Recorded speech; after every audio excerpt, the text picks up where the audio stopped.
Hello, I'm Fantastic and Fantastic, and today it is April 1st. Doesn't mean I'm going to be pulling an April Fool's joke on you, but instead it is time for question time. So, question time is a time where my viewers are able to ask questions down in the comment section down below, and in several days time frame from now I'm going to pick next Tuesday, just based on how much work tends to be done in the weekend for me, for when I'll answer and reply to each and every one of your questions. So what makes an interesting question? Not something that's easily Googleable. Like if you ask me something that could be searched up on PadX or something equivalent, it's not a meaningful question. Ask whys. Ask me like thought process of like why this is strong, what makes this viable, what can we do to make XYZ actually work in Pad, those sort of ideas. Conversely, you can also talk about anything else related. I love board games. Currently right now I'm playing lots of Aeon's End. I'm playing it by myself. It's a cooperative deck builder, but cooperative games can oftentimes be played by yourself because I just control two mages instead of one, and I technically have perfect communication because I sometimes talk aloud to myself, but most of it can be done within my head.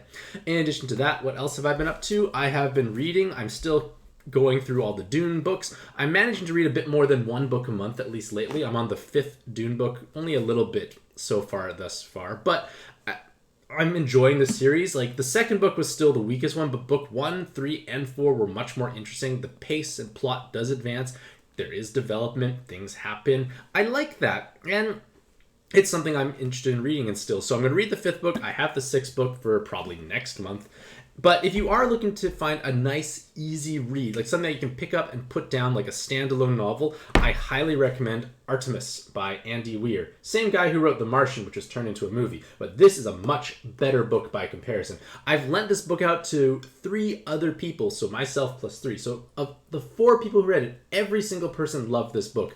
It is not that long. It's only got about 300 odd pages, and the font is actually kind of big. It's kind of hard to see, but like it's not that small words, and it's just a fun adventure book. You pick it up and you'll read it fast. So if you haven't done any reading for quite some time, I'd say this is a nice book to kind of get back into the swing of things, so to speak, mostly because it is a fast read. It's a standalone book. It's reasonably lighthearted. The protagonist is quite interesting. Like you do root for her, but she is still flawed, which is important because I hate protagonists that are perfect. Like Rey from Star Wars, completely garbage character. Like she is like, it's stupid. She's a Disney princess. It does not make sense. Either way, Artemis is a good book. Dune is also meaningful. If you like sci-fi, I do enjoy the Hyperion Cantos. Probably some of the best books I've read in the last several years, and I read quite a few. But other than that, ask your questions down below, and I will answer all of them on a video on Tuesday at some point in time. Amusingly enough, I still have my happy birthday balloon from mid-January. It's still going strong. One of the cooler things my dad has given me.